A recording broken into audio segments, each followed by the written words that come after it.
Hi guys, just Matt Luxton here. Just wanted to shoot you a quick video about something I heard today, and something I feel quite passionately about. It's to do with a recent bit of political correctness, if you like, a bit of political correctness surrounding the word obese and whether or not doctors are allowed to use that as part of their terminology, if you like. The problem with that is now that they're actually being told to call people uh, over overnourished, and but the actual problem is that these people are not overnourished; they're actually undernourished. Um, but they're not really offering a solution to those people. Okay, they're still not offering a solution. And the reason that this political correctness is coming around again is because that we're not educating people in the ways that they should be eating properly. Um, I felt passionately about it, and I wanted to offer a solution to this. I didn't really want to just complain about it. I wanted to offer a solution. So, nutrient density really, as opposed to calorie dense foods. So nutrient dense foods as opposed to calorie dense foods is what we want to be doing. What we want to be eating. Basically, that refers to the quality of the food. Okay, so nutrient dense foods, a given amount, okay, contains a lot more nutrients than something that is calorie dense, which contains a lot more calories, but the nutrients are not quite as good. So just to give an example, 1,000 grams of alcohol versus 1,000 grams of chicken and broccoli. I think we all know which one's going to be more nutrient dense, okay, for what we're eating. The other way to look at it as well is when we come out of a supermarket. Is it necessarily good to come out with 20 bags of food for the same price as we came out with 12 if the bags are full of crap? If we're just going to be eating rubbish and upsetting our body all the time. So that's another way of looking at whether or not we're actually getting calorie dense foods, whether we're buying nutrient dense. I would rather come out with 12 nutrient dense bags of food than 20 bags of calorie dense food. So 3 things that you can do on your next shopping trip, if you like, to enhance the nutrient density of your food. I would say number one, stay well away from low-fat foods. Okay, because it generally means it's high in sugar, particularly on in the sort of more carbohydrate dense foods.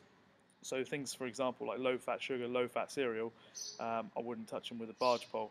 So by getting good fats in, things such as avocados and almonds, very very good foods, both sort of alkaline to the body, so it helps reduce stress.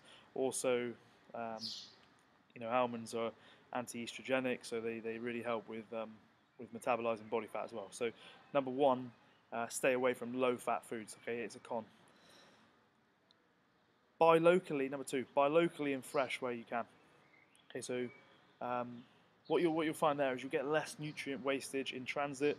The foods are also less likely to be laden with pesticides. Not always true, but if you think about it, if a food's got to come tens of thousands of miles to get to you, then they've got to put something on it to preserve it in transit. So try to choose organic where possible if you can, because the supermarket meats, the fruits and the vegetables that aren't, unfortunately, tend to be covered in these chemicals, and these chemicals will actually make you feel hungry very very quickly afterwards. So my second piece of advice for your next shopping trip is to try and buy as much as you can locally and fresh where possible.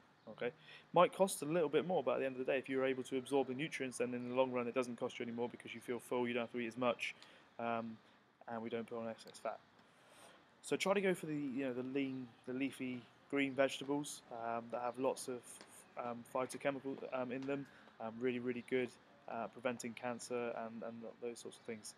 Try to go for the ones that are in season. So and also going for the cruciferous vegetables like broccoli and cauliflower. Really, really good sort of superfoods. I get them in as many meals as I can. Number three, the last one I reckon, just to keep it kind of. I don't want to go too crazy. I'm going to be doing a seminar soon, which is going to be giving a lot more detail. But number three, stay away from fortified or boxed fortified foods, as in they've added something back to it. Okay, stay away from those foods. For example, boxed cereal, they tend to fortify them with iron. Absolute nightmare with little iron filaments to actually get the quality back in after they've reduced it and refined it so much that all the nutrients have gone. and boxed foods which really contain things such as high fructose corn syrup and all the other pseudonyms for MSG really.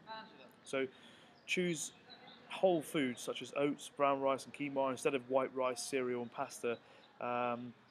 Those kind of foods are going to end up causing you with really sluggish bowel movements. You're going to not really absorb the quality nutrients from in the digestive system that you should be, and they're also very likely to cause high insulin spikes, which are going to make you very, very efficient at storing fat, and also making you need to eat again quicker than really is necessary.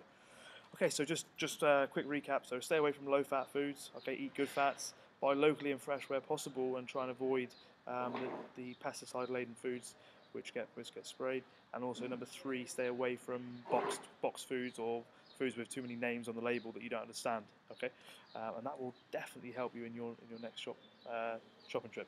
Okay, thanks very much for taking time to watch this video. Take care. Bye bye.